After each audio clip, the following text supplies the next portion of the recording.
علیکم ناظرین، آپ کو آج پھر سے اپنی ویڈیو میں خوش آمدید کہتا ہوں۔ ہم آپ کو تازہ صورتحال سے آگاہ کر رہے ہیں کہ جہاں ایران اور امریکہ کے درمیان کشیدگی بڑھ رہی ہے۔ ایک طرف عالمی میڈیا اور کچھ طاقتیں ایران کی اندرونی صورتحال کو سیاسی حریبوں کو طور پر پیش کر رہی ہے، تو دوسری طرف ایران اپنی سودا، خود مختاری اور دفاع کے حقوق پر ثابت قدم ہے۔ ایران نے اقوام متحدہ کی سلامتی کونسل میں واضح کیا ہے کہ وہ کسی بھی جارحیت کے خلاف بھرپور جواب دینے کا حق رکھتا ہے اور اپنے ملک کا دفاعی عالمی قانون اور آئین کے دائرے میں کرے گا۔ یہ بھی رپورٹ کیا گیا ہے کہ امریکہ نے ایران کے خلاف مختلف آپشنز زیر غور رکھنے کا اعلان کیا، لیکن علاقائی مملکت اور سفارتی ثالثی کی بدولت کشیدگی میں مذاکرات کے ذریعے کم کی کوشش جاری ہے۔ پاکستان اور دیگر ممالک نے اس صورتحال میں سفارتی حل اور امن کے لیے اقدامات کی حمایت کی اور ایران کے ساتھ شفاف اور باعزت تعلقات کی حمایت پر زور بھی دیا ہے۔ اہم بات یہ ہے کہ ایران کی پالیسی ہمیشہ سلم و صالح اور علاقائی استحکام رہی ہے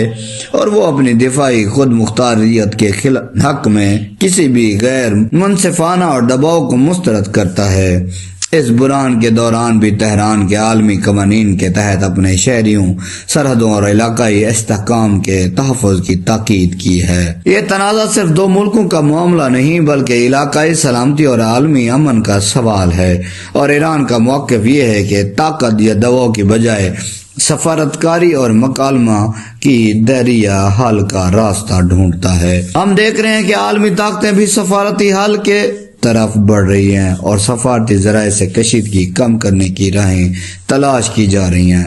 ایران وہ ہے کہ خود مختاری پر کسی سے کمپرومائز نہیں کرتا، چاہے وہ امریکہ ہو، چاہے وہ روس ہو، یا چاہے کوئی اور ملک اس کو دباؤ میں ڈالنے کی کوشش کرے، پر ایران کبھی نہیں چاہے گا کہ وہ خود مختاری کھو دے۔